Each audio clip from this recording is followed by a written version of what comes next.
Iran आणि अमेरिकेचा युद्धबंदीवर चर्चा करण्यास नकार. मध्य पूर्वेतील देशांची मध्यस्थी ट्रम्प यांनी फेटाळली. हल्ले थांबत नाहीत तोपर्यंत युद्धविराम नाही, इराणकडूनही स्पष्ट. जोपर्यंत आवश्यक असेल तोपर्यंत युद्ध चालू राहणार. इराण पूर्णपणे उद्ध्वस्त झालाय. संपूर्ण व्यवस्था कोसळली आहे.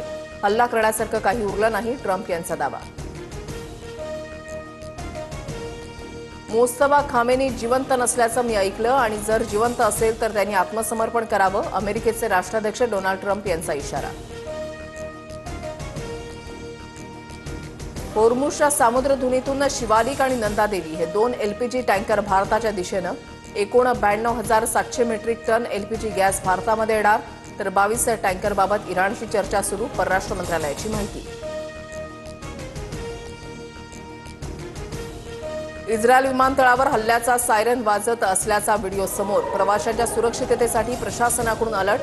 तातडीनं आश्रय घेण्याचं आवाहन.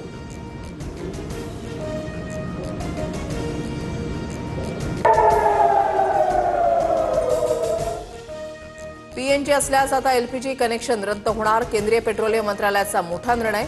पाईप गॅस धारकांना आता एलपीजी सिलेंडर मिळणार नाही. वितरणातील पारदर्शकता वाढवण्यासाठी सरकारचं मोठं पाऊल. मुख्यमंत्री फडणवीसांच्या हस्ते आज पुण्यामध्ये मेट्रो भवनचं उद्घाटन होणार. दोन्ही उपमुख्यमंत्री कार्यक्रमाला उपस्थित राहणार. 2 मजल्यावर मेट्रो भवनचं विस्तार. राज्यातील 91,18,000 शेतकऱ्यांच्या खात्यामध्ये पीएम किसानचा हप्ता जमा.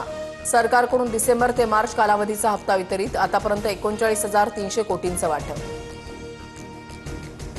राज्याला पाणीपुरवठा करणाऱ्या धरणांमध्ये 60.37% पाणीसाठा शिल्लक. पुढील 4 महिने पाणीपुरवठा करण्याचं जलसंपदा विभागासमोर आव्हान.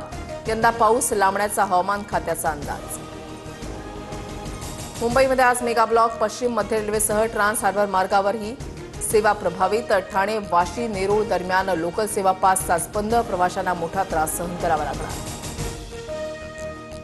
विश्वविजेत्या टीम इंडियासह कर्णधार सूर्यकुमार यादवचा आज बीसीसीआयकडून विशेष सत्कार. अलीकडच्या काळामध्ये आयसीसी जेतेपद पटकावणाऱ्या भारताच्या 5 संघांचा सन्मान होणार. तर राहुल द्रविड, रॉजर बिन्नीसह मिताली राजला जीवन गौरव पुरस्कार मिळणार.